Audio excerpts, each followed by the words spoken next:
Right, mate, we're on. Yes, people, welcome back to Process. Today we're joined by a very special guest again, Mr. Sean Longstaff. So obviously most people probably know who he is, professional footballer for Newcastle United. He's been my teammate for probably since I was, 10 years old or something. Obviously played through the ranks with him, so it's a pleasure.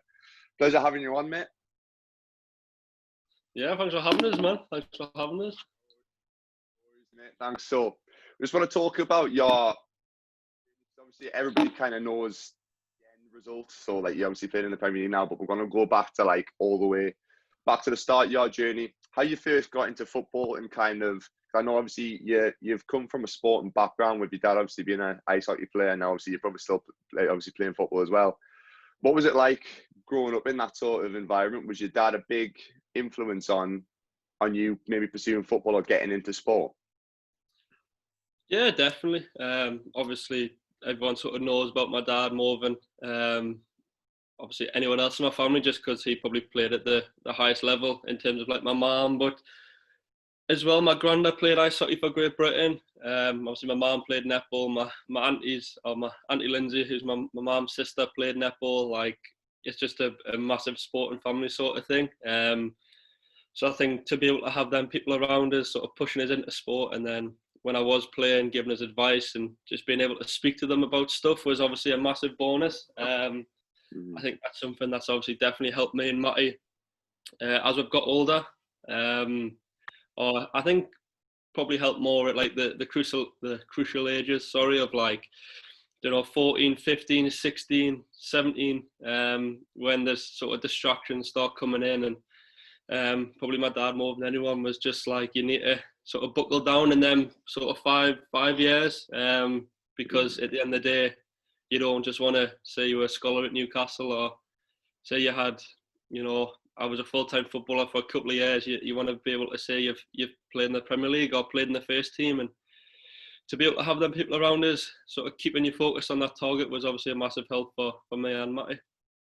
Yeah, you can tell, like, obviously I know you quite well for a few years. You and Matty are both very grounded lads, so you can tell, like, I'll touch on it later in the podcast, but those ages, like you talk about, the 16-year-old, then obviously at the end of the squad at 18, you need to keep yourself grounded. And there's so many lads that kind of always talk about it. It's like the old men in the pub, which I've talked about it in the past.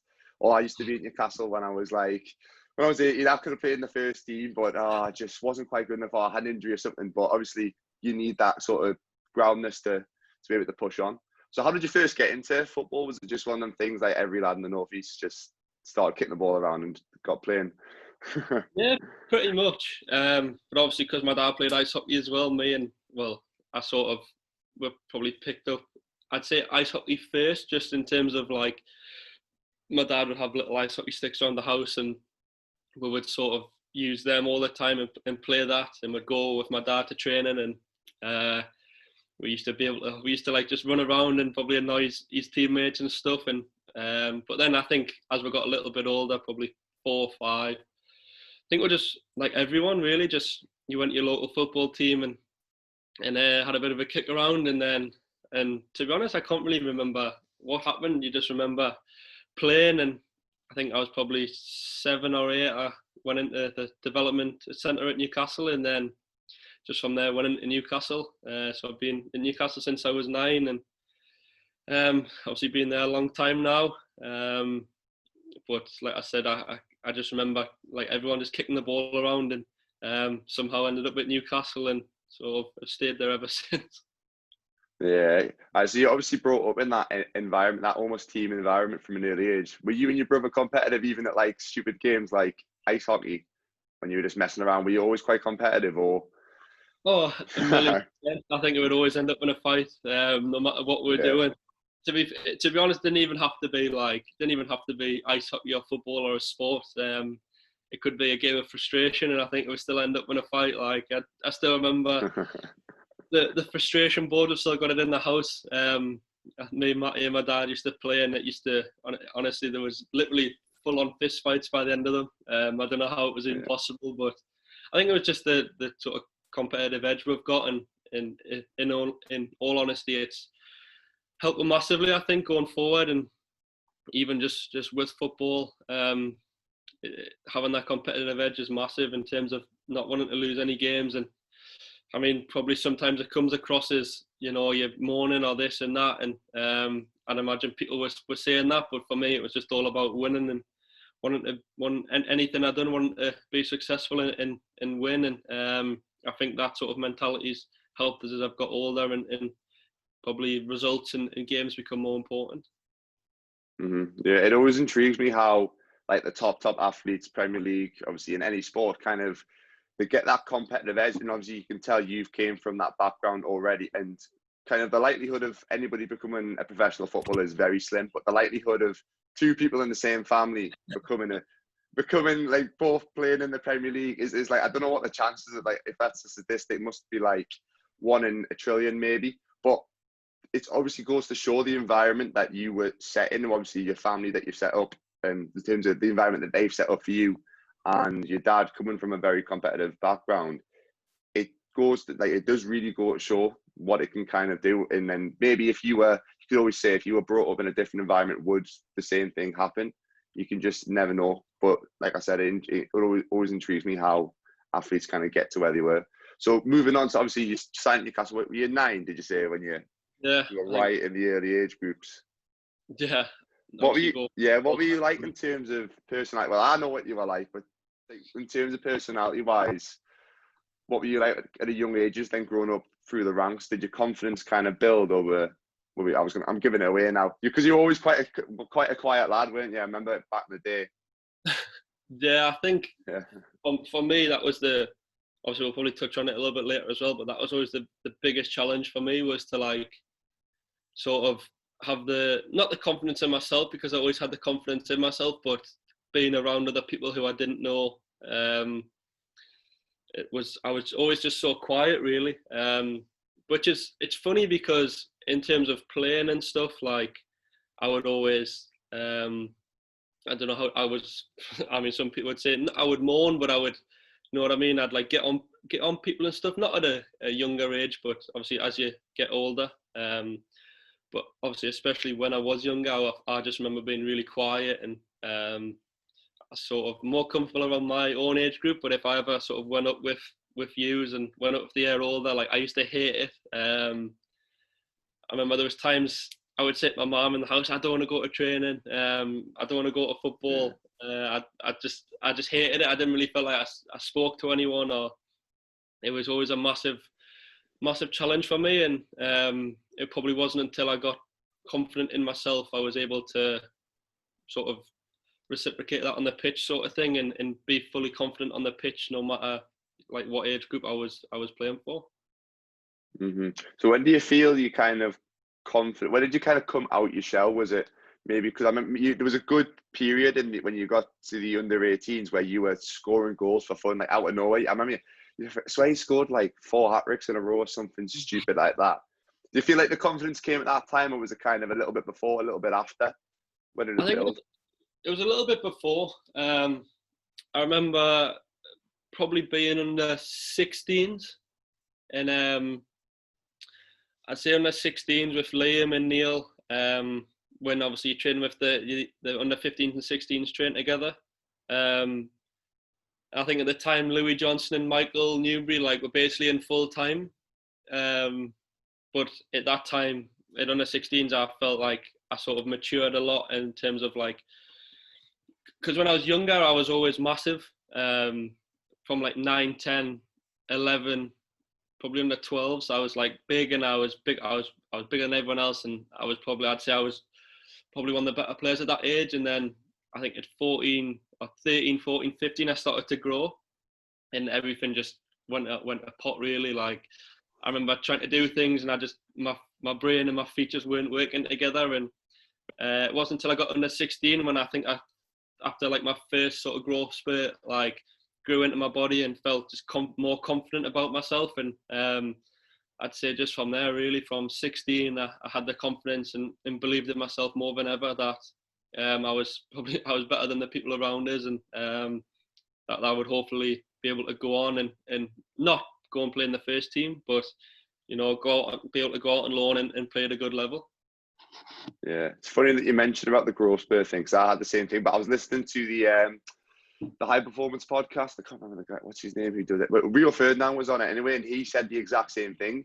Like when he was younger, he was probably one of the better players, and he got to that like 12, 13, 14. He was like, he just said he just couldn't kick a ball. He was like his feet just completely lost everything. He lost his balance, lost his coordination. And I think it's quite hard for lads around that age because they probably do lose a lot of confidence when they get to that point and they're literally just like, right, hang on. Like last year, everything was just like right spot on. My passing was good and my technique was good. And now I've completely lost it. It's like, am I actually any good? And I had a similar situation when I went to play in Scotland. And it wasn't like, I didn't have a growth spurt or anything, but my confidence was just dropped. And I just felt like what the hell happened? Like a year ago, I could do this, that, and the other. My confidence is just completely gone. And I think it's also a challenge for coaches around that age because obviously, I don't know how it works now in terms of the academy setup, but it used to be like every year, at the end of the year, you would get kept on or released. And I think when the coaches it's quite hard for them to obviously keep players on if they're having a really bad spell, but they've got to keep in mind, right, this lad's having a growth spurt, and obviously you can see what he used to be able to do, and then now, obviously he's maybe not the best, but taking them on, like you might have had a really bad year, maybe when you were like 13, and you could have been released. And you never know what could have happened after that. Like a 13-year-old getting released from like your boyhood team completely crushes your dream. It completely kills you. You might just give up football. Like a lot of lads at 16 who don't get scholars just give up football. Even at 18, don't get a professional contract to give up because it's all they've ever dreamed of. And like you've obviously got through that, and then you've obviously said you built your confidence up around 15, 16 and moved on to amazing things. So it is hard for young lads. So if there's any young lads watching, just be patient with it because I'm the same. I had a massive growth spurt. It is very tough.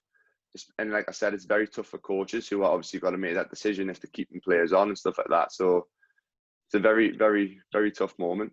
It's funny because like the best example I know is like Matty. Matty was that happened to Matty.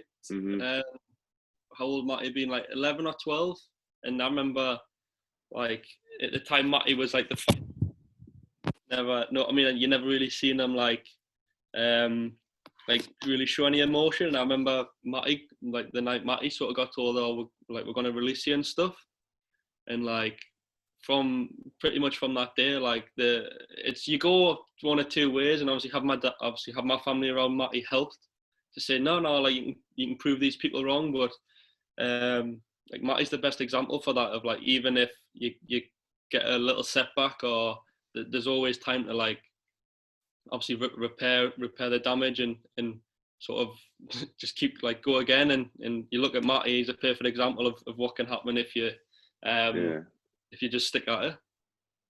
Yeah, you've got to have some resilience at that age though, because it's hard. It's very hard, and I think you've got to have the good kind of surroundings around you as well, like a good family network, like to support you, to say, look, like, you know, this has happened, but we're going to move on. Like a lot of parents would probably think, oh, that was nice. Like you had a few years at Newcastle, now let's go and try and go down the education route and get a proper job. It's very hard, but like environment's massive. I always talk about surround yourself with good people, but even at a young age, like the family that you're brought up in, obviously I think a lot of successful people do have that good environment, or if it's not the family, it's the friends, or it's, you know, a school teacher, some sort of support network. And you've obviously, Matty, I didn't actually realise Matty got released. I didn't realise that. What age was that he got released?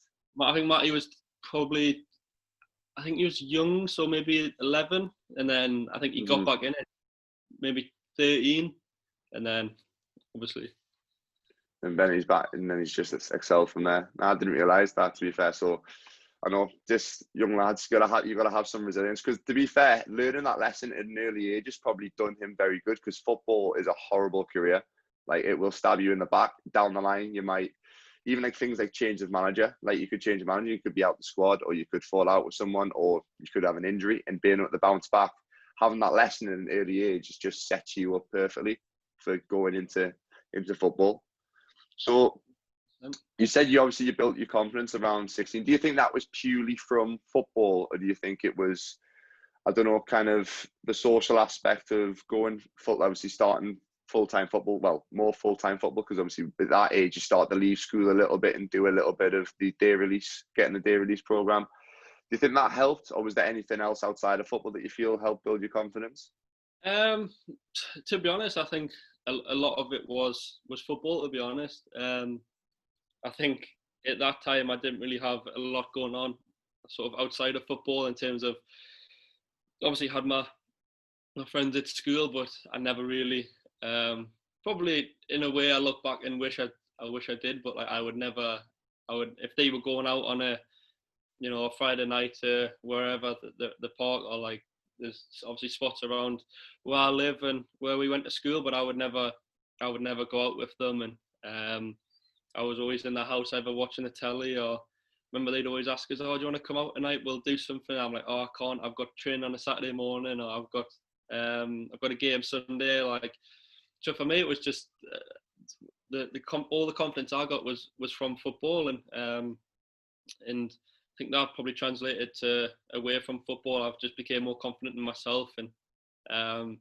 what's funny, it was just purely the fact that at the time I thought I was playing really well. I was playing really well, and it's amazing what confidence does. I think in any sport, really, on in life, really, I think confidence is just the most important thing. And so for me, it's at that age, I got all my confidence from football, and just from playing and doing well and training every week. I mean, for example, like last season, in terms of, there was times when my confidence was shot, to be fair, and you look at, it's like you said before, how can you go from being a year ago where I sort of broke through and played all them games, and my confidence was as high as it had ever been, and I was just like able to play and do things that I probably didn't know I could do, in terms of like, when I did play, I'd done pretty well, and then you without confidence, you're just not the same player, really. And I think especially at that age, at 16, it's probably more important than ever. Yeah, confidence will bring it. Like, as a footballer, if you don't have any confidence or any belief in yourself, I think most lads, even if you don't have the ability but you have the confidence, you're probably going to make some sort of career just because of that. And then also having that sort of attitude on the pitch and being a present. When you're confident, you'll give someone a little bit, like managers will notice you. Whereas if you're in your shell, like, you're going to first of all hide in the game, and you're going to hide vocally as well. Which I think a lot, like you see a lot of lads who have got big gobs, but they make managers like that, especially old school managers. They love that sort of style of player. They love it, and you hate playing against them. That's the thing as well. You hate playing against them sort of players who give you a little bit. Like, you probably could know the ones in the Premier League who were like, "Oh, fucking hell, I don't want to play against him. He's going to give me a little bit today."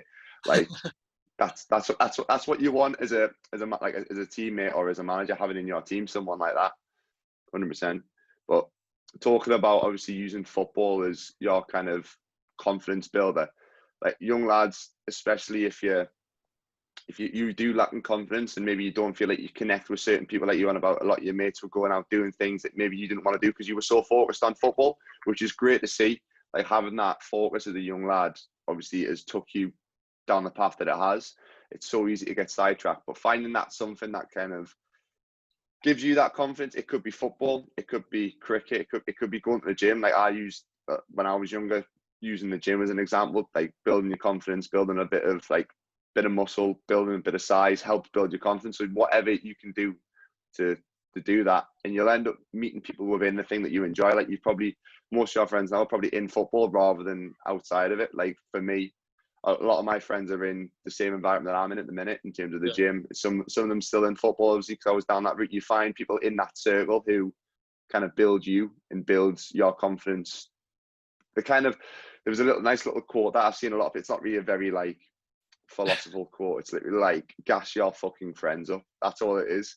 Yeah. It's just a very simple. So literally, if you're surrounding people who gas you up and build your confidence, you're going to take that away, like for yourself in games or in business meetings or whatever the hell you do in your life. But perfect example. So skip a few years. Obviously, you were at Newcastle, got your scholarship. I've mentioned it before. You had that little spell where you were scoring goals for the 18s, and then I think did you play quite a few games in reserves? I can't remember if you kind of played a lot of under 18 games and then went out on loan, or were playing a bit of reserves as well. Yeah, obviously I think with first year scholar, I was with the what year, like 16, 17, 17. That was probably when I first I think that's when I first sort of took off a little bit, really, in terms of like, I went from, I think I played a little bit deeper to playing as more of like a 10 or just a little bit more of like an advanced midfielder, and just hit the ground running, really. In terms of, I think that sort of season and pre-season, I just remember running every single day. Like, I just remember being probably as fit as I'd ever been. And obviously went and hit the ground running. I think I scored 12, 13 goals that season for under 18s. I think I scored like 8 of them before Christmas or before the start of the new year. And then spent a little bit of time to 23s in like the last sort of 3-4 months of the season, but never really didn't like play loads for them. It wasn't until like I was a second year scholar I was with the 23s full time, and that was obviously I remember being 18 and played all the time, and I think we struggled a little bit that year with just the teams around me being much older and ours being quite young. Like I said, that was another massive sort of learning curve and learning step. Playing against older lads every week. But then I think the big thing for me was just doing well enough to be able to get out on loan somewhere. I remember obviously you have the meeting at the end of your scholar and got given the third year scholar, which was like, I thought was a massive kick in the teeth to me, considering what I'd done as a first year scholar. And obviously I'd seen other lads who had played in the 23s as a second year scholar they got given much better contracts than what I got given, and in a way that probably helped us, because I wanted to obviously prove the coaches wrong, probably prove Peter and Ben wrong, and wanted to be able to show it in the face one day and say like, you were wrong, and I was the one that was I'm the one that's gonna go and do this and this. Never in a million years thinking it would happen like in the way it has happened. But also, I think the start of my third year scholar, I remember just being as fit as I could again. I think that was the difference in the second year. I had a good year and probably relaxed a little bit, and I wasn't as fit going back in for my second year, and you could tell straight away I obviously didn't play as well. Probably still done all right, but not to the levels and standard I wanted to be at. Then obviously as a third year, started off really well. Scored a few goals again, and then January went out on loan to Kilmarnock, and like I said, the big thing for me was being able to go out on loan. Like, I think too many people get stuck in the 23s. I think the 23s is great and it's the place to be. For me, I always said, like, as a third year scholar, the max you're going to spend, like as a second year scholar, it's perfect. You want to play in the 23s as much as you can, but setting you get a third year scholar, first year professional, like, for me it was like you want to spend 6 months here and get out. Like, you need to get out playing proper football, because that's the only way you're going to progress again to ultimately where you want to be. What was it like when you first went out on Uncle's Kilmarnock, wasn't it? What was it like in terms of first training session, going to meet the manager, being a young lad, obviously going into that first team environment? Were you nervous? What was going through your head? I remember when I got, you're going to go, I was so nervous. Even still now, I'm still quiet, and like, first thing that went through my head was like, I'm going to have to sing in front of everyone, and like, I was panicking. I remember I was driving up with Cal. Obviously, I was lucky to have Cal and Freddie go up with us. Like the first month, they were like parents. They was really like looking after us all the time, making sure I was eating. Like, it was funny, to be fair. But I remember going up and I was just so nervous. I remember, because I have an international break in Scotland, we came back down to Newcastle as like the international, is like our like little mini pre-season was in Newcastle. So we ended up playing against the 23s, and I was able to like go home again for a couple of days and see my mum. And I remember me and Carl sneaking back into the hotel at like would have been like 11:30, and all the staff were downstairs and the scene was sneaking in. I thought, oh no, like, this isn't a great first impression, but they were all laughing and joking, and it turned out to be probably the best thing that ever happened to us. The lads there were great, and it's like anything. Once you've spent 2-3 weeks there, you just feel normal. And if it wasn't for Kilmarnock sort of taking the chance on us and giving us the opportunity, then obviously wouldn't be where I am today. Yeah. What song did you sing? What was your initiation song? What did I sing? I think I sang The Fresh Prince of Bel-Air, but it was, honestly, I remember we'd done it in a restaurant in Newcastle, so there's obviously other people there watching, and I just remember like I go red at the best of times, but I mean I was like beetroot red, like I was sweating so much, and I just remember it being so awkward and just thinking like I think I must have felt bad for us. It was that bad, like, but I just remember thinking, oh my god, like. It was the worst minute of my life. It felt like I was up there for an hour singing. It was that bad. Yeah, it's weird. Like they are the worst things ever. It's weird how nervous you get for that compared to going into like games when you play. Like obviously now you're playing in front of like 50,000 people. Probably more nervous just for like a 1 minute sing along than you are for the game. It is the worst, especially when you go into a brand new environment. You don't know any of the lads really. It's like, fucking hell. Especially if you don't really like sing. If you don't have a voice on you, it's the worst thing in the world. Just get through it, embrace it, and get over it. But so you obviously Kilmarnock. To start with, were you straight into the team, or were you kind of on the bench a little bit, then got a few little games off the bench? And then when did you kind of break into the team? No, to be honest, I think I went up there not really knowing what to expect in terms of like, I thought I would start off on the bench and then I would sort of hopefully get a chance and stay in. But I remember my first proper game up there was a Scottish Cup game against Hamilton. And I just remember, obviously, Lee Clark was the manager at the time. He sort of came up with him and was just like, you're going to play on Saturday. And I remember just being in shock a little bit, thinking like, bearing in mind I'd only trained for like a week I think I trained for, and was obviously still like getting the grips with everything, but he just said, I'm going to throw you in straight away. And I think we lost. I think Hamilton scored a penalty in the last minute, but I'd done okay, and that was a little confidence builder to be able to sort of say to myself, yeah, you can play it, like you're more than good enough to play at this level. Like I think technically, obviously, I felt better than a lot of the people there. It was just obviously the physical side, and I think I was 19, but I was still like a young 19-year-old kid, really. But then obviously from there, just gotten it. I played every game. I think started every game. I was lucky that in my first 2 league games, I scored. I think I scored a 95th minute winner on my league debut against Ross County, and then scored the week after against Hamilton. So immediately, in people's minds were like, "Oh, he scores goals," and I played from there really, and obviously got the experience of playing like against Celtic, Rangers, Aberdeen, like which at the time were Rangers and Celtic are like massive teams, and the support they brought was unreal. So those were moments I'll never forget, and obviously stuff that have stood us in good stead. Obviously moving forward. Mm-hmm. So as a young lad going on loan, was there anything that you felt helped you kind of build the confidence? Obviously, you talked about scoring early on, having a good game to start with. Was there anything kind of before the game or even during the game, like maybe you said to yourself, right, I'm going to keep it really simple. I'm just going to get like 5 passes in to build my confidence, or even before, is there like was that one of the players came up to you and said, look, mate, like I know it's your first game. Was there anything like that? Because I've had that. Just somebody put an arm around us. This is my first game debut. Like, all right, you're a good keeper, mate. Just do your thing. Was there anything like that you kind of done in that first 1 or 2 games?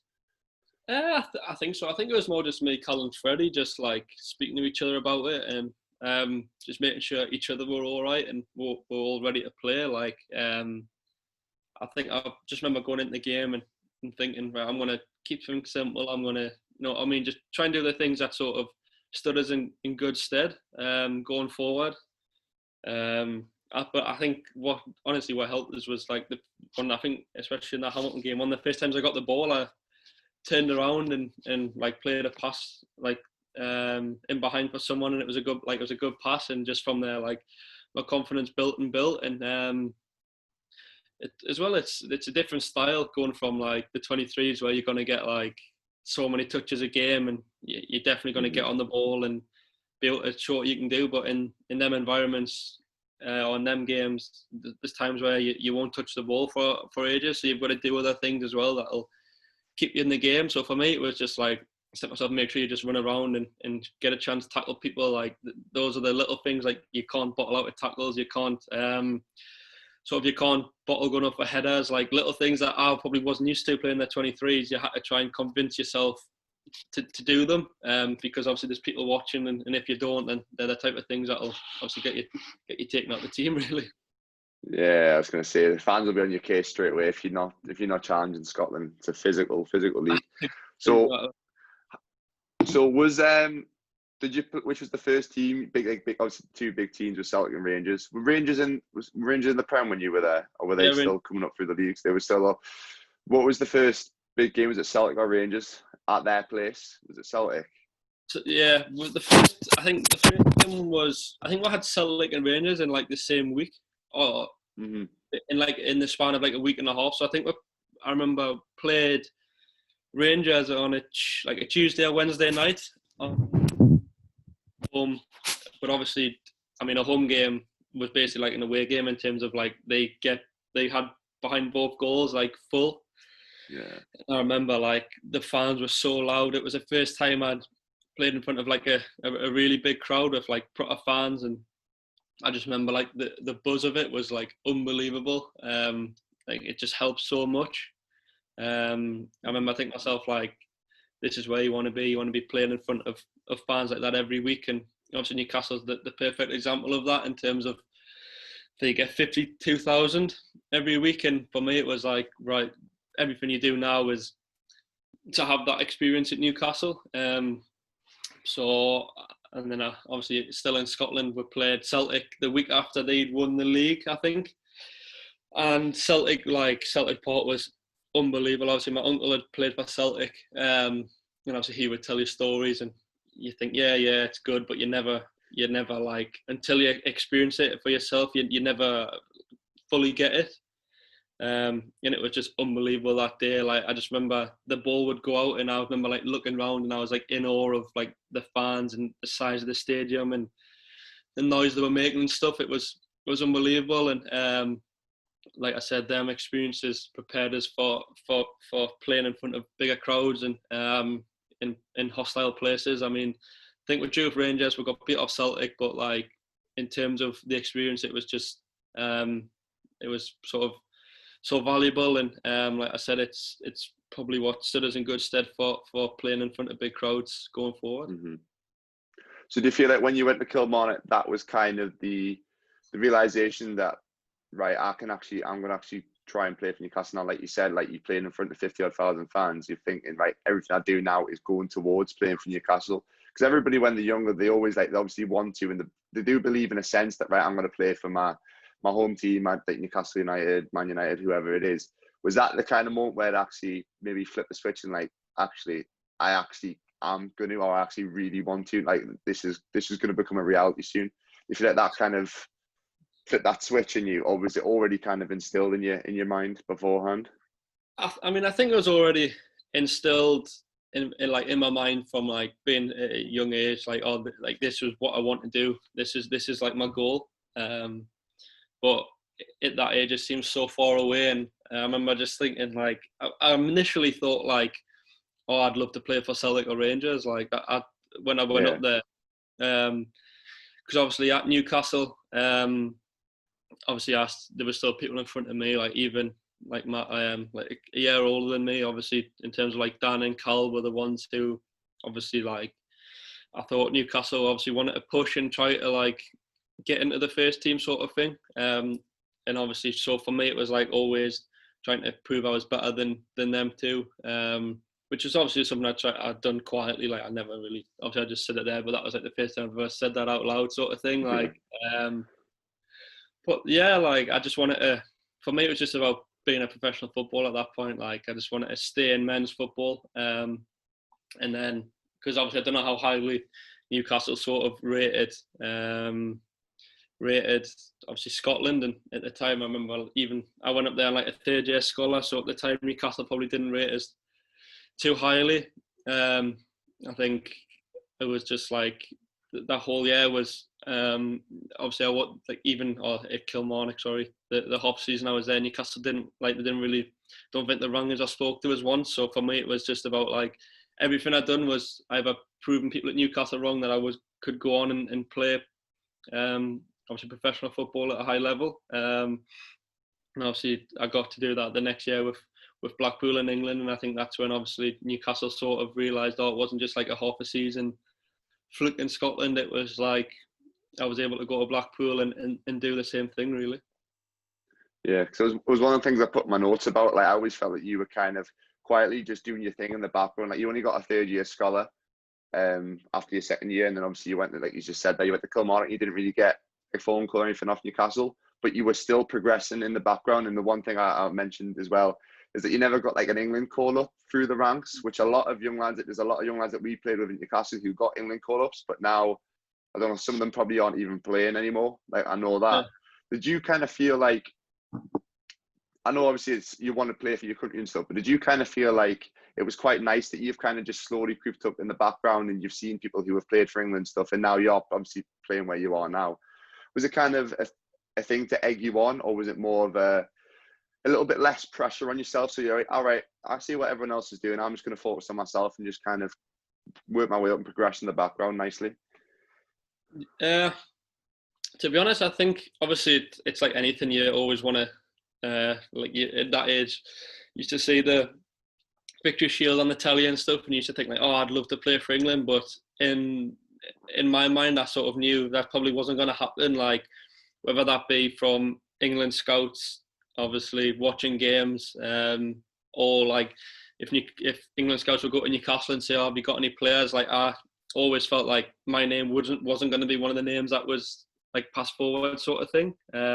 Which I didn't have a problem with, like, because at the end of the day, it's like you said, the amount of people you see at 16 play for England, or at 18, like 17, 18, 19, and then you see where they are now. That I'd much rather take not playing for England but being able to play in the Premier League every week now. Like, if someone offered one of the two, it was an easy decision. But I think as well, it's quite nice to do it in a different kind of way, really, and show people like you don't have to play for England at every age group to be able to go and play in the Premier, like to be able to play in the Premier League, or to be able to play in a first team somewhere. Obviously, it would always have been nice. Like, obviously, one of my goals was to play for England. I mean, I think it was obviously last year when I broke through. I was meant to go to the Euros with England with the 21s, and that would have been the first time I'd played for England. Like, and obviously I sort of knew in the back of my mind I was going to go, and then obviously got injured at West Ham, and obviously that dream was sort of crushed. But obviously that would have been nice. But like I said, my goal now is thinking about obviously moving forward about playing for England. Is if I want to do it now, it's got to be for the first team, and it would be nice if one day that could eventually happen. But that's obviously not something I'm thinking about right now. But my whole thing growing up was just focus on me, focus on what you're doing. As long as you're doing the right things, eventually, hopefully that hard work will pay off. But for me, it was never about playing for England at an age group. It was always about trying to one day playing a first team and playing Newcastle's first team. So for me, that was always the most important thing. Yeah, spot on. I mean, you mentioned your injury there. We'll touch on that later on. But moved on after Kilmarnock, you went to Blackpool, and obviously that was your first. You had a full season there, wasn't it? A full. Yeah. What was that like playing? Because obviously there's a lot of games in that league, and it's obviously a physical league. What was that like playing week in, week out? Like obviously maybe 2 games a week, for a full season. What was that like mentally, having to prepare for obviously the 2 games a week?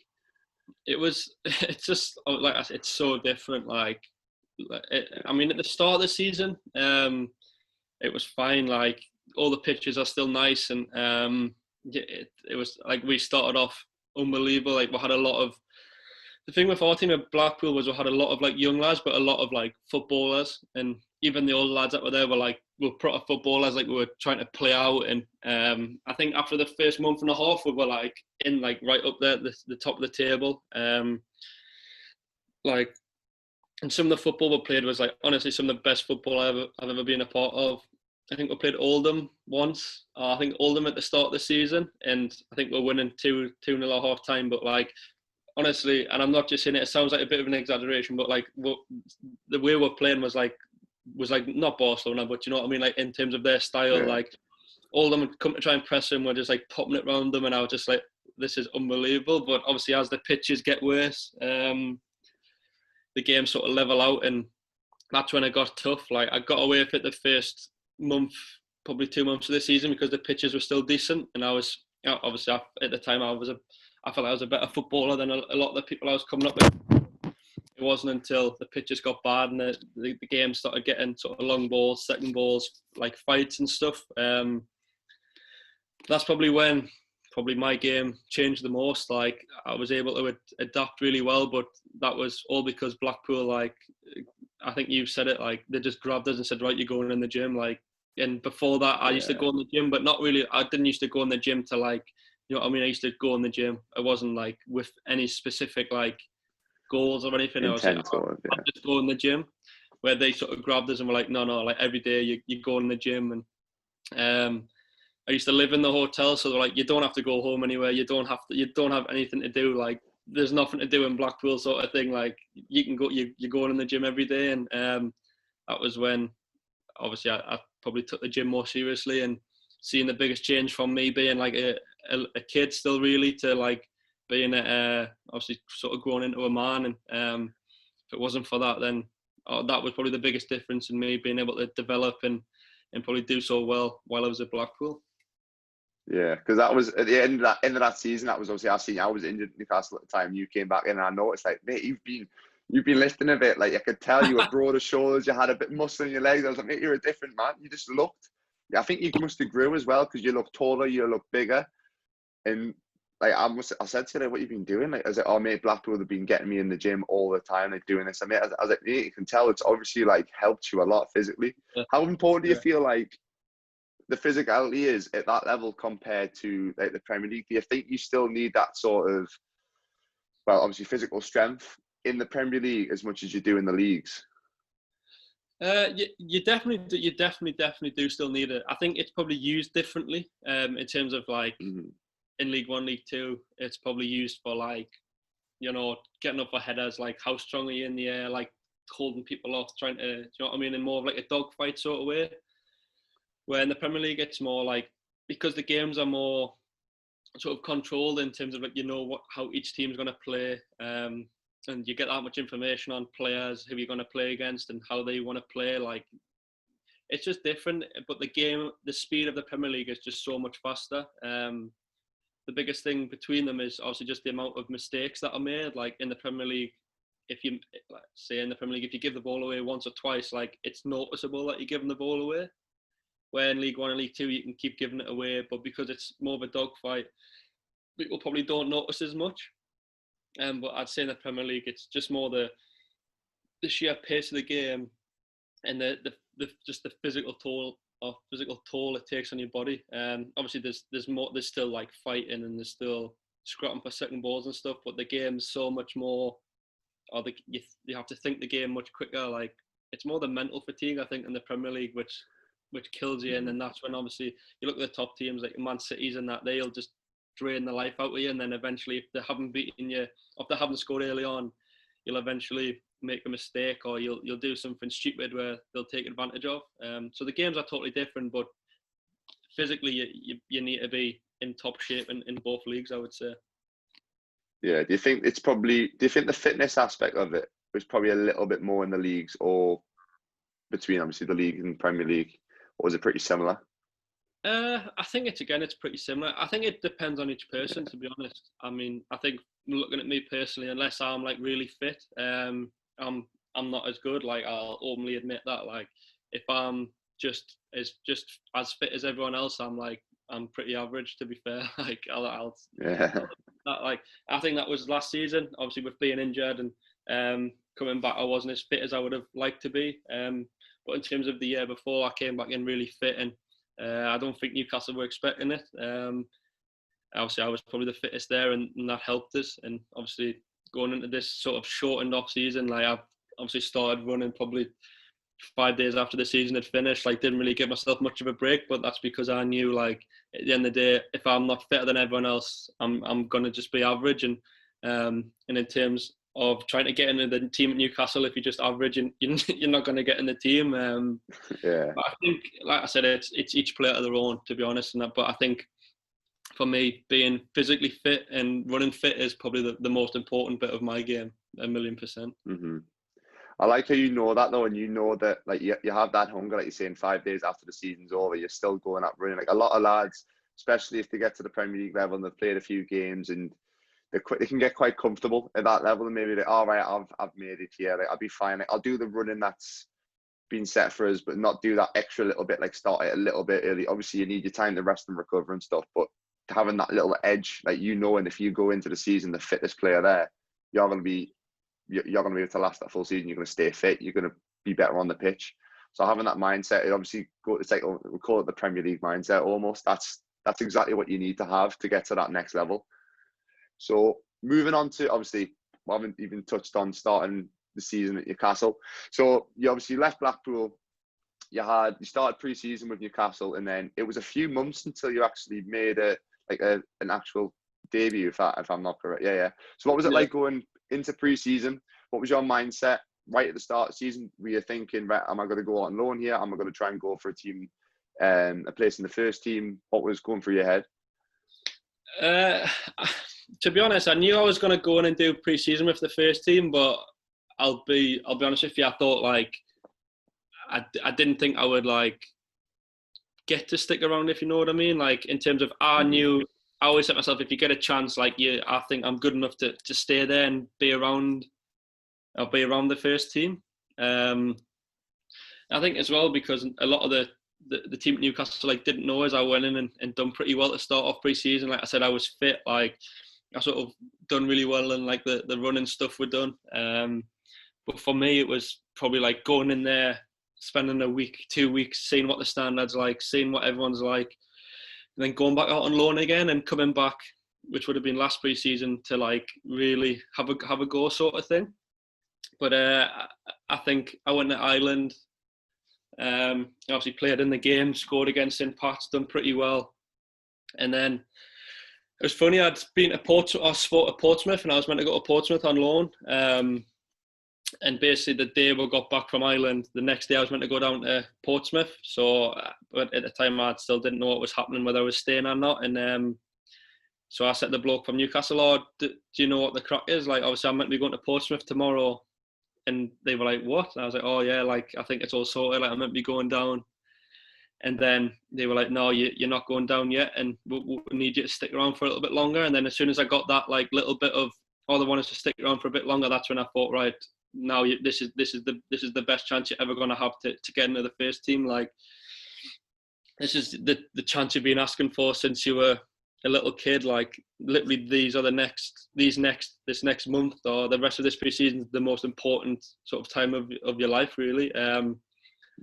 From then it was just about sticking around for another week and trying to turn that 1 week into 2 weeks, 2 weeks into a month. That was just how I thought of it.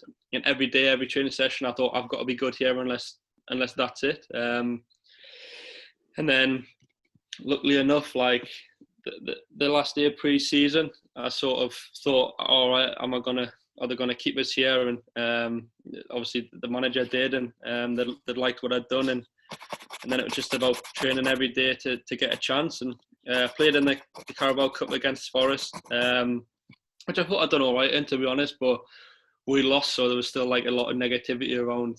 It's like anything, especially when you lose at Newcastle, the negativity around it's pretty crazy. But in terms of me just focusing on the game, I thought I'd done all right. And it was just about being patient and waiting for another chance. And obviously it took a long time for us to get that chance. But obviously eventually when I did, I played at Liverpool, made my Premier League debut at Liverpool, which was obviously probably one of the best days of my life. And then I remember we got to that January and went and seen the manager, and thought, at the time I thought I was training really well, and I said basically, I think I either should be playing, or if I'm not playing, I want to go out on loan. And obviously Rangers, one of the teams that was interested, and I thought, oh my God, this is unbelievable. I want to go to Rangers.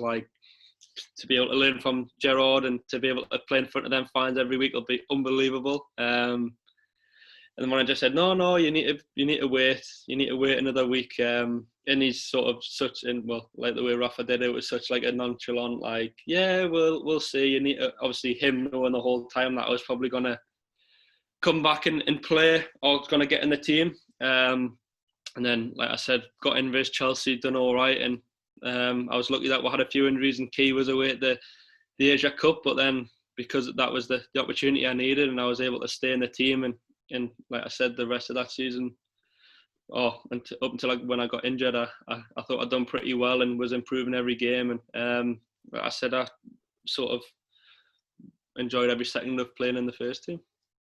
Yeah. So the one thing I noticed there was it was probably one of the first times. There might be other times that I've missed, but one of the first times at Newcastle kind of showed like they want you, like the media almost, because obviously the last few years, talking going back to like your scholarship, you only got offered a third-year score, so it's kind of like so for people who don't know, like you can at the end of your second-year score, you can either get like a first year, like a professional contract, you can get released, obviously, or they can give you like an extended scholarship, which is like, it's not like to be fair, that quite a lot of lads got them at that age, but it's kind of like, yeah, but I just want to see you a little bit more. That's kind of what when you get them, that's what going through my head. And you're not quite ready for a pro, but you kind of want to keep you here for a little bit longer. It's kind of like, it's positive that you're still there, but it's not the best thing. And then obviously you went on loan, done all this thing, and you were meant to be going on loan to Portsmouth, like you said, and then them saying to you, actually, no, we need you here. It's kind of that like, all right, I'm actually wanting, I'm a part of this team. And I know how important that is. Like I've been to places and I've like clubs and I felt like I'm kind of just a spare part. Like I'm just there to kind of maybe I might play a few games or you don't feel wanted. You don't feel as if you need it. And as a player, having a manager or having a backroom staff or a team that kind of gives you that confidence and says like, right, we actually want you to be part of this team. Like we need you. They obviously probably gave you that like that buzz to kind of say, right, now I'm going to push on to the first team. And you've obviously took that on. It was your Premier League debut at Anfield, wasn't it? That was the What was that like stepping on? Were you nervous? Did you have an inkling in your brain beforehand that you were maybe going to come off the bench, or was it kind of like, oh, the gaffer just said, yeah, all right, get ready, you're coming on? To be honest, I didn't think I would come on because I thought like I'd been on the bench probably 6 times before that and hadn't got on. So, and obviously the first time I got on the bench, I thought, oh, it's just like, it's what happens. Like the manager's going to put you on, and but I think the manager was really clever in terms of like he didn't just reward us for like just being there sort of thing.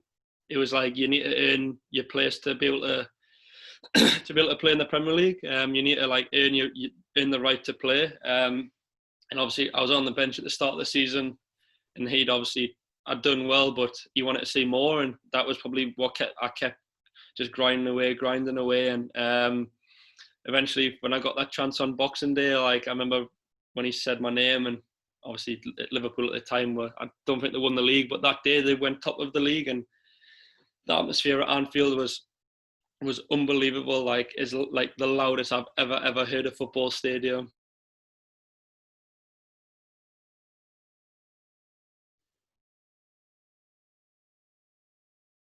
Believe it. I remember going on and running on and thinking like just how mental is this? Like looking around at Anfield, like basically everything you've ever worked for, like it's like happened in that moment. But then you've got to like quickly switch on and remember like you're actually playing a football game, and you've got to, if you don't think you're good enough to be there, like these people will run over you, and that's the mentality you have to have. Especially for me, it was like you've got to believe you're good enough to be there, and obviously I thought I was. You've got to try and pretend that, Salah, like Jordan Henderson, the Van Dijk, like them top people are just normal, or them top players are just normal people that you're more than good enough to play against, which is pretty crazy when you sort of say it like that. But that's how I thought of it, and I remember running on, and I think I've said it before in a couple of interviews, like I just remember thinking, run on, please don't fall over, like I hope my pants don't fall down, like just sort of stupid things that I would never ever think of before, but because I knew there was that many people watching, and it was such a big moment, I didn't want to be the one person that like done something stupid as though running on. But no, that's a day I'll never forget, definitely. Yeah, I was going to say, you don't want like a highlights reel of you on YouTube just falling over in the middle of Anfield on your debut. a DVD of like, them football's funniest moments of like me on one of them DVDs. Yeah, it's like they have them in barbershops. You sat in a barbershop, and you just say, "Oh yeah, there's Sean. They fell over again." There we go. It's not what you want, like. So obviously that was obviously a massive confidence boost, which you obviously took on, and then your full debut was Chelsea. When did you get told that you were going to play the game? The night before, or? I think we're done like, obviously you do shape and stuff before the game, and obviously I think Rafa used to do it in like sort of 2 different teams. He used to take like one team over first, and then you would take like a different team over, so you still were always guessing a little bit. But he basically like took me over in the first team, and that was 9 times out of 10 the team that would play. And I remember thinking like no way, like am I actually like playing? And then obviously the swap players around, and I stayed, and I was like, I remember just thinking to myself like fucking hell, like I'm gonna be playing. I'm starting a game in the Premier League, which was mental. Like especially against Chelsea, when you look at the players they've got, it was just like unbelievable. I remember. I think it's funny. I think my dad was with my uncle, and obviously like their like grandparents and stuff, and their cousins in like in a social club somewhere. And I remember I went to meet them after training, because I just went to be like going to see everyone. And they're like, "Oh, what's the crack? How was training?" And I was like, "I think I'm playing." And like everyone was in shock. So I think this social club in Wallsend or wherever I was, like they knew I was starting the day before the game. But I think half the people in there still probably didn't believe I was actually going to play. Like they're thinking, "Nah, you can't play away at Chelsea." But I think in terms of it being Chelsea was just perfect, because no one thought I would go there and play well and do anything, and sort of, you know what I mean? They thought I would just sort of sink. But for me, I thought of it as a free hit, and just go out there and enjoy yourself. And it's the chance you've been waiting for your whole life, and every sacrifice you've made, every time you didn't go out drinking with your friends, or every time you stayed in when teammates were going on nights out when they were old enough. Like this is the moment that you've sort of worked for. So it was like, you've asked for this opportunity, you've sacrificed everything, it's up to you now to take it. And obviously we got beat, but I thought I'd done well in the game. I think as the game went on, I got more and more confidence, started to play a few like longer passes, be a bit more expansive, which obviously paid off. And like I said, obviously I'd done pretty well and was able to stay in the team, but that one day was unbelievable, and a day I'll never ever forget. Yeah.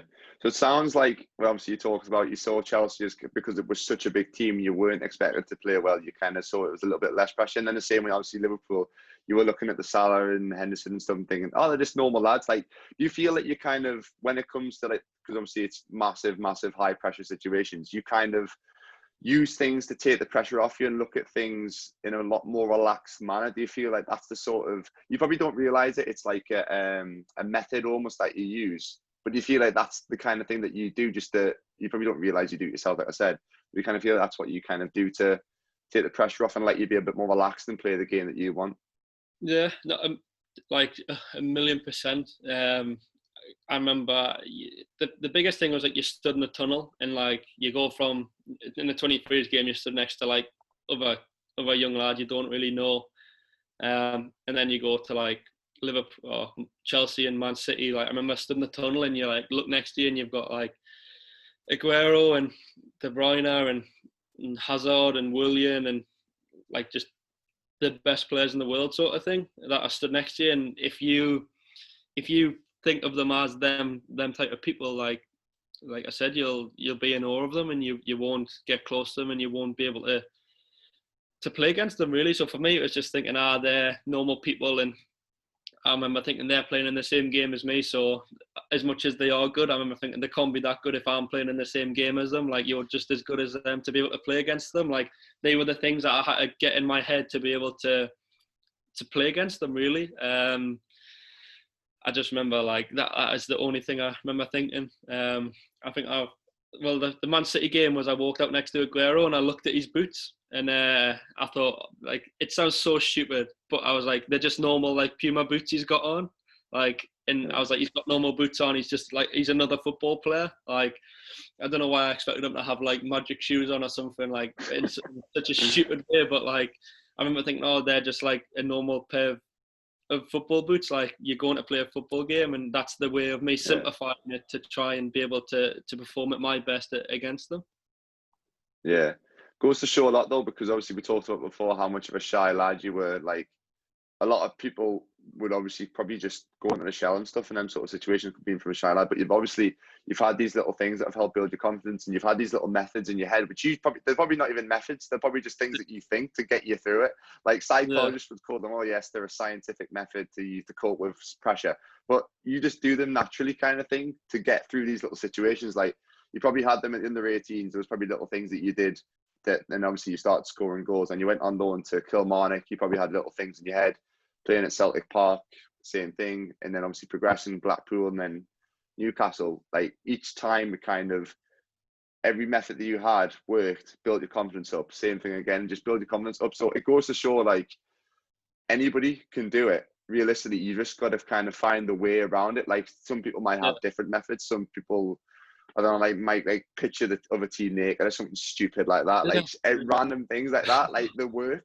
Like, I'll go into, like, I used to put so much pressure on myself in games, even if it was just like under 23 games. I used to like put so much pressure on myself, like, you need to perform, And then with the days where you're most nervous and thinking about everything, the days you have bad games.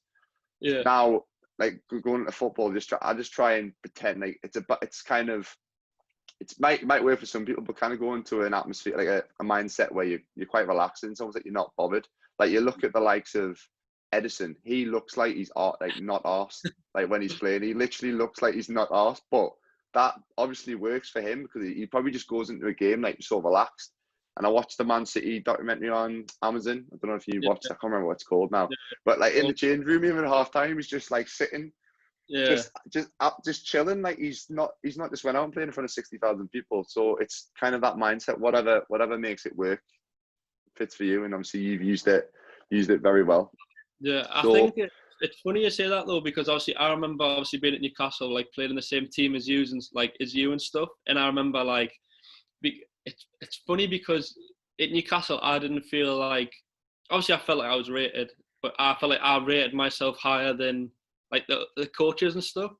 So for me, every time I went to play for Newcastle, I just felt like I was just so relaxed, and I was like, fuck it, sort of thing. Like, it's a 23s game. Like, obviously it was an important game, but I was just so relaxed, and I just felt comfortable in that situation, where there was times I would look at people and I'd think like they look so nervous, as if like it's a World Cup final, sort of. Not, do you know what I mean? Like, in terms of the amount of pressure, I could see people putting more pressure on themselves like than I did.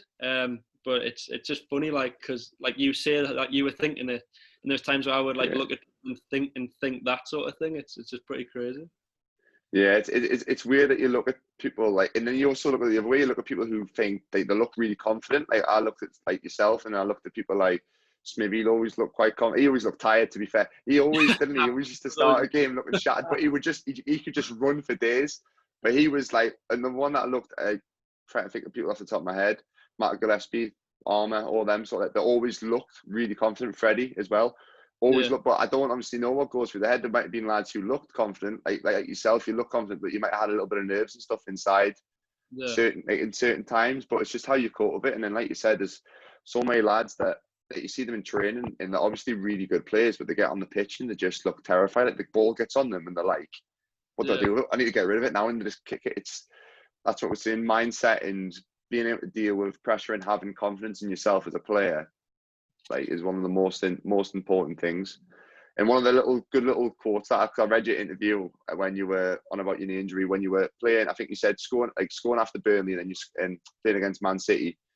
One of the things that you said was, "Yeah, I should be here and I can be here." That moment was one of the things where you kind of flipped the switch and said, like, "Look, like, this is what I'm about." Which I think it takes a lot to get to that level, to actually be able to say to yourself, "Yes, I'm capable of being at this level."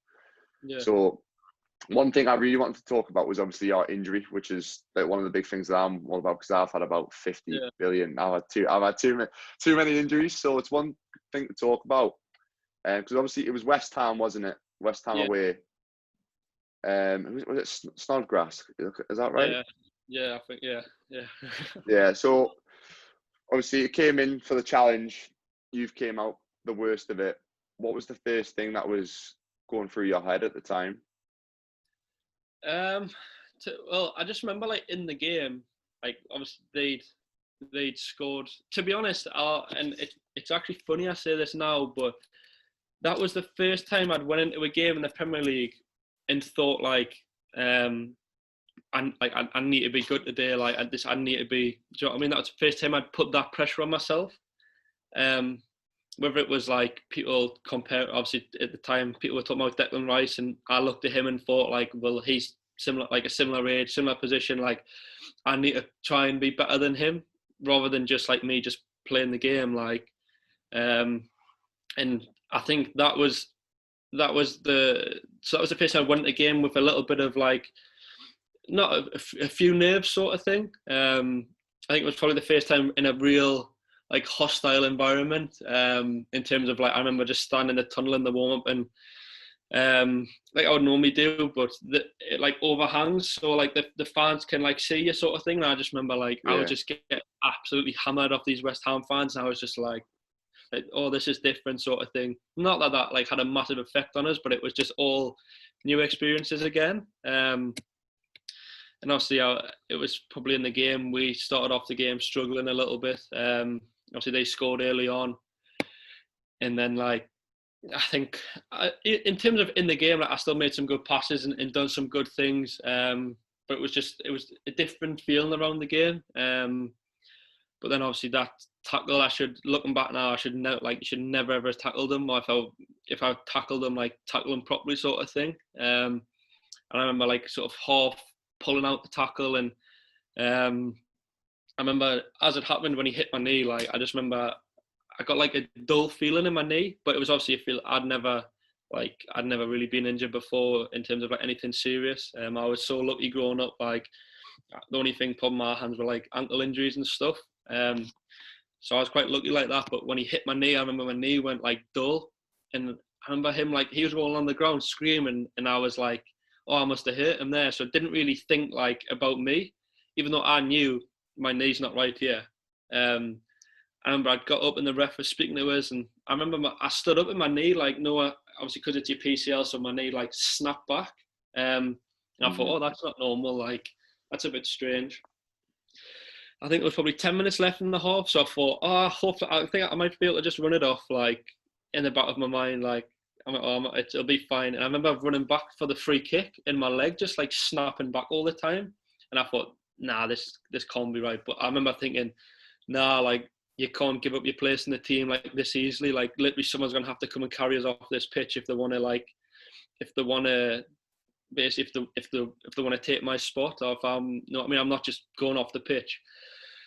So I remember playing like the last 10 minutes of the half, and my knee was so sore I could hardly run. I was just like limping around, and got in a half time. I said to Michael, physio, when I was walking, I said, oh Michael, I think so my knee's a bit sore after that tackle, like it's still aching a bit. And he said, all right, just jump on the bed, we'll have a look at it. And obviously the test they do is they move your, I don't know what it's called, but they obviously move your knee around in the bit below it to see how much bend it's got. And I remember, obviously if that's my knee, my shin bone just like went back there. And I remember the look on Michael's face was like, in like shock.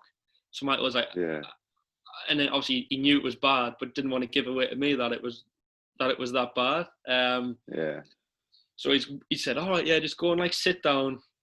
And he's obviously went back and he tells us now the story. And he says he goes to the doc and he goes to Derek, and obviously in the changing room he says, Sean's done his PCL. Like he's fucked. And I remember he tells us now, and we'll have a laugh about it. And Del and the doc go, what? And Michael's like, oh, I like go and have a look at his leg. Like it's like it's really bad. Fucked. So then I remember sitting down and thinking, like after he's just done that, after I've just seen my leg like literally snap back, like I was thinking, there's no way I can play here. Like I've finally came out the realization, like if I go, I'm hurting the team. And I didn't want to obviously put the team in that situation. I remember thinking to myself, like, I can't go out here, but no one said to us, like, you need to you're coming off. And the manager starts speaking to us. He says, Sean, you need to do this, this, and this. But in my head, I'm thinking, I'm not playing here. Like, I can't play. Like, it was so, like, looking back now, it was so funny. So the doc comes over, does the same test, and I just remember looking at these, like, yanking my leg around. And I think at the time everyone was in the change room, and I was still like all right, bit like not happy, but like quite content with myself. And like, but then suddenly everyone went outside, and the doc said, "Oh no, you're not going back out." And I was like, "All right." Never in my, and I mean, I knew it was bad, but because I'd never had a serious injury, I didn't realise like how bad it was, sort of thing. And I just remember like Del Boy and Del and Derek, sorry, just like saying, "Oh, like we think it's your PCL in your knee." And I said, "Oh, but they didn't say like how bad it was." And I'm one of them people that wants to know straight away, like, is it bad? Is it not bad? Like, at the time I was like, how long? And Del was like, "Oh, we need to just I need to speak to the doc." But obviously Del knew at the time like it was going to be like a good few months. And obviously at that time I was on top of the world, and sort of, it's funny, like football's got a funny way of like bringing you back down to earth, or sport does really in general. And from me being like on top of the world, like literally thinking I could do anything I'd done, I thought I was going to be able to do, like whether that be on the pitch, off the pitch, like, and then to just obviously for that to happen, it was a real killer. And obviously end up the next 4 or 5 months were like without a doubt the toughest 4 or 5 months of my life, like without a doubt. Yeah. What was it like afterwards? So did you stay in a hotel in London after the game, or did you go straight back home? No, we came back. We flew back straight after the game, and obviously Michael, the physio, was like, "I'm gonna have to drive your car home. Like, you can't drive home." So it was my accelerator and brake foot. So he dropped us off at home, and we got back at like, I think 12, half 12, and he came in the house, and he was just like, "Oh, well, like, I'll see you tomorrow," sort of thing. And I think he was like, the physios were really good. Michael was just like, "We'll see you tomorrow. Like, we'll see how it is. Hopefully it's like settled down a bit." I was like, "All right, perfect." But I think I knew, because in the car on the way home, I said to Michael, like, Del wouldn't tell us how bad is it, and he just said like, "You're not going to play again this season. Like, it's."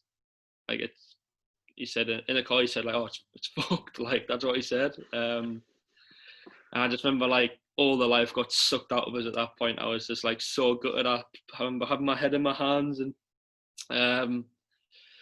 like I said, for the next probably when I got in the house, sorry, I remember just going in to see my mum, my brother, my sister, and just said like, it's really bad. And obviously they were gutted, but I was more gutted than anyone. I remember just sitting up till 3 o'clock in the morning, watching telly, and feeling sorry for myself. And like I said, it was the next months after it were so tough. And that was probably the first time you probably hear people talk about mental health and all that stuff. And I never thought like, that'll never affect me. That'll never whatever to me. But it definitely did. And like I said, the next 4 or 5 months were really tough. Yeah, it is. Obviously, I know what it's like having long-term injuries, and that initial like sickly sort of feeling, like, all right, you're going to be out for however long the end of the season for you. Like, it is a shock, and you don't know how to cope with it. You need to have that moment of feeling sorry for yourself, because it's a shit thing that happened to you getting injured. So how long did it take for you to kind of get out of that sorry sort of state and flip that mindset and saying, right, now I need to focus on getting myself back fit? Because for a lot of lads, they kind of do dwell on it quite a bit and maybe feel sorry for themselves too long. When did it kind of hit you to change that mindset? I think I was probably like that for maybe a couple of weeks, like felt sorry for myself. But I was lucky because I'd done so well. Like, I still had confidence in myself that I was just basically, well, you've showed everyone you can play it in the Premier League. Like, you showed everyone you can play at that level. You can perform well at that level, like be one of the top players in the games and stuff. Which obviously it was just a massive help getting through it, knowing that when I got back, because I'd done so well before, I'd get another chance, sort of thing. But I just remember, like, just it being so tough. I was in a brace for 12 weeks. Obviously, I went to Toronto for a week on holiday, which was great. I got to go and watch like ice hockey over there, which obviously I'm massive into because of my dad. So I got to do a couple of things I'd obviously had on my bucket list, which was obviously a little positive. But like, I just remember, it's just weird. Like, I can't really explain the feeling, but I just remember like I was pretty down on myself, and I remember like walking around instead of having my head up high, I had my head low, and just I don't know, it's just such a weird, because everything was brand new for the first bit. It was all right. Like, I'd never been going and seeing the physio every day and having like treatment, and like these exercises I was doing were brand new, and I thought like, oh, it's not too bad. But then obviously, because it was at the end of the season, all the lads left, and I was still in the summer by myself, and it just hit us like that was when it absolutely killed us. Like, and I've never ever spoke about it. This is the first time I've ever spoke about it, really. I'd always said, yeah, I was fine, but I wasn't. Like, I think my family knew that, the people close to us around us knew I wasn't. We went on holiday, and we went on holiday to Florida, and I was just so miserable. Like, and looking back now, I've not regret how I was, but like I feel so bad on like my nana, my grandpa. Like, that was probably the last big family holiday we were going to get to go on, and I was just like, I just wasn't there. Like, I wasn't in that. Like, I was there, but mentally I wasn't there. I was miserable. I was like horrible to be around, and obviously that was something I was like quite disappointed in myself in, like, because that it then affected like things outside of football, and affected like my family, who I know are always going to be there for us and always going to help us and stuff. But like, I took my frustrations out on them rather than on channeling it into a positive and using it to get back fitter, stronger, better sort of thing, which is obviously something that I look back on with a little bit of regret, to be fair. Yeah, when you're in that sort of mindset, though, it's kind of it is a selfish mindset that you're feeling sorry for yourself and you're taking out, but you don't realize that you're not thinking about anything that you're saying. Like, you're literally just focused on getting all the shit that's inside you, all the emotions and stuff that you're feeling. Just get it out, whatever it is. If it's taking it, like I've had it before when I had my last injury, I took it out on my girlfriend. It's like, yeah, you're lucky you need to have the right people around you that kind of understand and maybe do take a little bit of shit for you, which obviously for your family and stuff, they probably did, and they've obviously supported you through because they understand the reasons. But it is hard sometimes. You do need to just, it is bad. You need to control it in a sense, but you do need to get it out in whatever that way. And like, if you do need to go on holiday and have a skate, I done a podcast with Peter Rami like a few weeks ago, and we talked about it because he's obviously had a few injuries, and he said he went away, I think it was to America with his mate, and he literally said, I got pissed for a week, like just to get it out of my system. And then when I came back, I was like, right, I'm back. Like, I'm going to focus on getting fit. And then Dennis Rodman from the Chicago Bulls back in the day, he was the same, but his wasn't injury. His was, he just needed to go a weekend in Vegas and get absolutely smashed and then come back. And he was flying. Like, it worked for him. Some like people need that sort of escape. Like, I did it myself on my last injury. I stupidly beat myself a few days in Ibiza and hated every single day of it, but I needed it, and I flipped the switch, and I talked about it in the podcast. Like, I wrote down in my diary, which I've started doing like a little journal every day since probably like a year ago. So probably since after I left Newcastle, to be fair. Like, I wrote in it like, mate, you're better than this. Like, this isn't what your life's all about, kind of thing. They don't go out, the type of person to go out and get pissed and waste your life. Like, do something about it. Yeah. So that kind of moment can kind of flip the switch, and then you come back into it fresh, new mindset, and then you can push forward. So after you're obviously, well, say recovering from your injury, I know what it's like when you're coming in rehab wise, and did it feel like your job sort of changed from, right, I'm a professional footballer, to, right, I'm a professional injured athlete. Like, I'm going in each day, because I felt like I talked about it with Smithy on the podcast, like that. The mindset changes. Like, I'm going in every day to work, but my work is to do gym stuff, and you kind of, it's hard to flip that mindset. Is that what you kind of felt like the same as well? Yeah. Like I said, the first few weeks of it weren't actually too bad when I was going in, because obviously all the lads were there. I was still like having the crack and the banter, and that was all right. It was literally when the season had finished and I knew I was still in, and just like having to go in by myself every day and doing these long sessions that were just like I mean, I was still getting a bit of pain in the top of my knee, like in terms of the tendonitis stuff, and so that annoyed us. That didn't get any better over a massively long period. Like it's still something that plays up every now and again now, which is like well much more than a year on. Like so, there was some bits that were just so like annoying, and it drains the life out of you, and then eventually you go back to like kicking the ball around, and there was things that like I could do without thinking, like in terms of like passing the ball. If someone said, "Oh, pass the ball there," I could do it, sort of thing. And then now, when I got out the brace or when I started doing it again, I couldn't do it, and it was like so hard because I set such high standards for myself that when I couldn't do it straight away, like it just annoyed us so much, and it was all brand new things that I had to get to grips with, and like eventually, like I said, over time you do, but in terms of the first bit of rehab, it's so tough, and like I said, I absolutely hated it when people were away on summer holidays and stuff, and I was in the gym like having to grind away and trying to build up my muscle, and like I said, like that's what I mean. It all carried on into this season in terms of not allowing me to be as fit as I could to come back for this season, and started behind the 8 ball, and like I said, it wasn't even just like the end of that season I missed. I felt like I missed probably the half of this season. Like I wasn't great. I thought the second half of the season I was much better and felt a lot more comfortable in myself. But like I said, it was just a carry on, a domino effect of things that just like obviously that sort of went wrong. And then, like I said, now hopefully I'm out the other side of it and back confident with it. And I said I can't wait for next season to hopefully get back to where I was in terms of the season before last.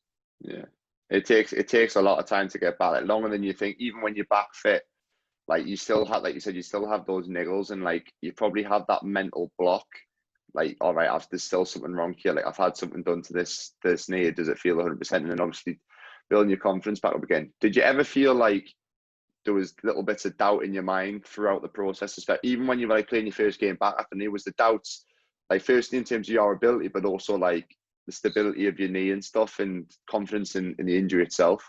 Yeah, I think the big thing was like in terms of the stability of my knee. Like I just felt like every time I would stand on my knee, I just felt like it was wobbling and stuff. Like, which is I've always like been blessed where a lot of my thing was if I could just do it without thinking, sort of thing. The more I thought about passing it somewhere, like the worse it would be, sort of thing, in a funny sort of like a stupid sort of way. So when I came back and there was things I was trying to do and I couldn't do it, like it just was so frustrating for us. But I mean, I think the other thing as well, which was obviously with the manager, with Rafa going, and obviously we're bringing in the new manager. I knew I wasn't at my sort of peak to impress the new manager, which is like, so the new manager came in and he seemed like a 60% fit Sean Longstaff, and then you know what I mean, and I was always like behind the 8 ball in terms of trying to like show him how good I was, but still couldn't fully do things I wanted to do, which is probably the most exciting thing for this season. I think hopefully it's going to be the first time I'm like fully fit going into a season with the new manager, and hopefully obviously it's like a different show Longstaff that you get to see, which something I'm quite looking forward to. But in terms of with the injury, there was, like I said, it took a while for us to get used to like running in a slightly different way, or like passing the ball in a slightly different way in a different position. Like loads of little things that you would never ever think would change, but they do. And it's until you get used to them, that's when you can sort of get back to normal in a sort of funny type of. Yeah, it's all patience. Like you said, you do have to change again. After you have an injury, you are technically never the same again. You probably have to do loads of like pre-rehab exercise before training. Like it's never, right, I'm turning up for training, I'm going to go for a jog and then I'm ready to train. It's loads of different things that your body changes. Once you have a serious injury, your body completely changes. So it does take time. And obviously next season is kind of a nice little fresh start for you, because now you've got this off season to get 100% fit, and then you'll hopefully have a great season, which I think you will, mate. You'll be fine. I believe that you will. Anyway, so last little bit, because I realise we've been chatting for ages here, and you're probably falling asleep. But last little bit. So, do you feel like, obviously, especially being like a local lad, do you feel almost, you could call it fame in a sense, being a Premier League footballer, the local club? Do you feel like it ever gets to you mentally in terms of, obviously, like going to the shops and stuff, and there's probably a lot of people who like look at you like, oh, they're showing like, or even like walking through town. Do you feel like there's ever a time that you just want to kind of like escape it all? Or does it get to you at all? I mean, maybe a little bit. I think I'm lucky. Like a lot of like the interaction I have with fans and people, it's like a lot of it's positive. Like, and it's obviously something that comes with getting into the first team at Newcastle. Newcastle's such a small little bubble. Like, if you do well, like it comes with it. And to be honest, it's not something I mind massively.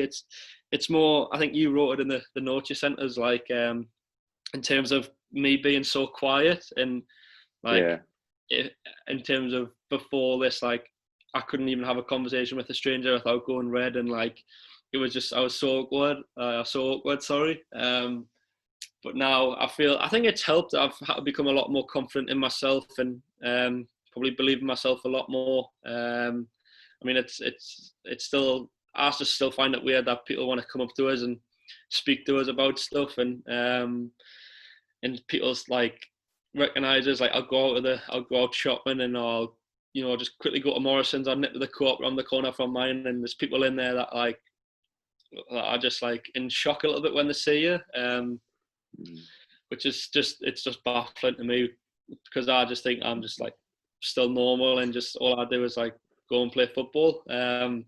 But I think as well you get a big buzz off it, like especially like young kids and that, like in terms of, I'll go and watch my little cousin play, and you see his team, sometimes his teammates will see us and be like, oh, like there's Matty and Sean Longstaff if we go and watch. And sometimes the looks on young kids' faces, like it's like they've just seen like they're in shock. Like I always like laugh at some of them when they're like the full on like when they give you that face. And it's that type of feeling which is like, it also gives you the, like for me it's like it's such a nice feeling to have people think about you in that way, and it gives you that bit of drive and a bit more determination to keep doing well, and obviously so that can happen for lots more years to come. Yeah, I know. You can tell that you and Matty are both, like I said before, dead grounded lads. So it's one of the things, fame's never going to get to your heads. And obviously you've got your dad and the family around. They're going to keep you grounded. I know your dad would be on your case straight away if anything went out of shape. But now, finishing off, 3 questions which I ask all of my guests. I don't know if you had a little look at them before, so you prepped a little bit, because they're quite tough, to be fair. So first one is 3 people you would like to invite round for dinner or go out for a coffee with, past or present as well. I think, to be honest, it would be, I'm obviously quite into like American sports, so I love my basketball and ice hockey, so obviously probably number 1 would be LeBron James. I just think like for how long he's obviously been at the top of his sport, and obviously totally different to football, but in terms of the way he manages everything in terms of like off the court sort of stuff, like I'd love to just sit and pick his brains for a little bit. Another one is probably an ice hockey player called Sidney Crosby. Probably not many people will know him. He's Canadian, plays for Pittsburgh, which is like my favourite ice hockey team, but he's been at the top of his sport for a long while now, and I'd love to, because of my dad playing ice hockey as well, I'd love to be able to sit with him and talk about him, about how, like how his training different to like football and all that sort of stuff. Same with the LeBron James, like diet plans and how they eat and how they prepare for stuff. Like I think there's nothing better for me. I love just like, I'm a bit of a nerd in that way, like watching how people will prepare for games, if I can like find out what they're eating or what stuff they'll do. Like if anything I can take from someone else and use for myself, like it's only going to benefit me. So that's something I'm sort of massive on. And probably the third one's probably is Steven Gerrard. I think just the fact that to sit with him, and obviously with it being football, how he dealt with pressures of playing for Liverpool in terms of his hometown, and obviously different level, because obviously in terms of Liverpool are fighting for more success at the minute than when he was playing than Newcastle were. But he's someone I'd love to speak to about how to deal with the pressure of playing in front of a hometown and dealing with ups and downs. And obviously, I think them three are the three that I would probably choose. Yeah, pretty solid three. I was going to ask you about nutrition, just to sneak another little question in just quickly. Do you have like a little nutrition kind of program for games and stuff? Or you kind of have like the old school beans on toast like everyone used to do back in the day? To be honest, I think it depends. Like with home and away games, I think home games, depending on because the games start at different times. Like sometimes I go out for breakfast with two of my friends. Like if it's an early-ish game or a 3 o'clock game, like I'll eat a big breakfast with them.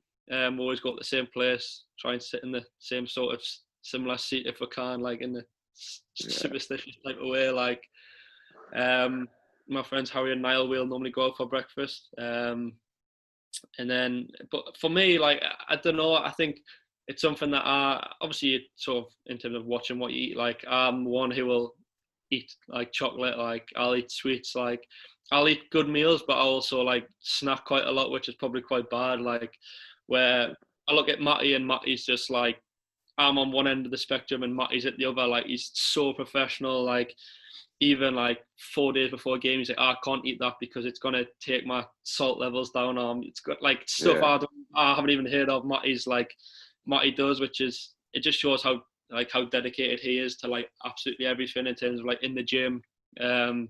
Matty's, I'm lucky because he's my brother, but he literally is the most professional person I've ever been around. And he's only 19, and that's why he's probably been able to do what he's done at such a young age. Like it's pretty crazy, to be fair. Yeah, he's a little strong lad as well as a little beast. I know. I remember in the gym he was always quite strong as well. So finish off the last two questions I was going to ask. 3 people you'd want to train with. So this could be football wise or in the gym.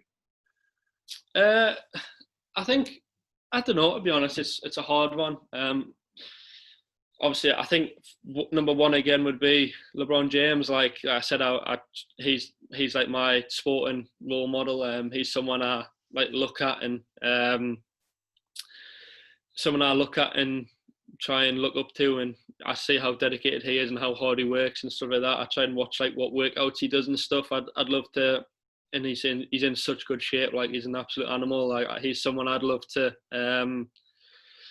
He's someone I'd love to sort of work out with and see what it's like. But I think the other two would be more just like on the football field. I think obviously someone like a Messi, where just to see how good they are and be able to experience them sort of firsthand would be unbelievable. And then I don't know. I think another one would be like. To train with there's just so many like good players, but maybe like someone in my position. So like probably Frankie de Jong at Barcelona, a youngish lad. I watch him and think in terms of like he looks like quite a similar height to me, quite a similar build. Like how he does things, I'd love to. Obviously, I'll try and watch little bits and try and take what he does into sort of my game and stuff. I'd love to be able to train with Messi and Frankie de Jong and just them top players. And then if it was in the gym, it would probably be someone like LeBron James. Yeah, that'd be a decent little session, that. And then last one thing that you would say to yourself 5 years ago. And I obviously when I was reading the notes, I seen this, and it's so hard. Like what I would say to myself, because obviously there's the stuff about like what you'd say to your younger self and stuff. But I think if it was it would just be to like every year, like don't like just be relentless in what you do, sort of thing. Like in terms of the biggest thing for me is like in the break we'll have. I think it's happened. Obviously, once was when obviously I'd like didn't work as hard as I did the previous summer, and it's such a big difference. Like just the big thing for me is just knowing that at the end of every season, going into pre-season, you need to be as fit as you can, like every single season. But I know that now, which is obviously comes with experience and stuff. But like, as long as I'm sort of as fit as I can be, I said it earlier on, like the fitter I am, the better I am. It's pretty simple. Like, so for me, it'd just be about being relentless in everything you do and just being fully committed, not letting the distractions like get in the way and just staying positive, really. Actually, that's probably another one, if I could say too, like just having a positive mentality. Like the difference between you when you're positive and when you're negative is just massive. So I think that if I was to choose two, obviously I'm only allowed to choose one, but I'll say two is just I'll take two, mate. I'll take two bits of advice. That's fine. is to just be relentless in your work and just have a positive mindset all the time, even when things are going bad, which is obviously tough to do. But the more positive you can be, the just better, really. Yeah, spot on, mate. Great way to wrap it up. But thank you very much for coming on. Obviously, like I said, very down to earth lad, and you're a massive, like a great role model for any young footballer, young athlete, anybody kind of looking at your journey and what you've ups and downs and your mindset through it. It's been really interesting, mate. I've enjoyed it, and thanks for staying on for so long. It's been a long one, but I appreciate it. I appreciate you having us on. I appreciate you having us on. Yeah. I've been listening to them and stuff, and like I said, even things like this, like you listen to and take little bits of advice, which you don't even realise you're giving out, but I still take on board. So no, I appreciate it. Thanks for having us. Words of wisdom from Sean Longstaff. Not quite.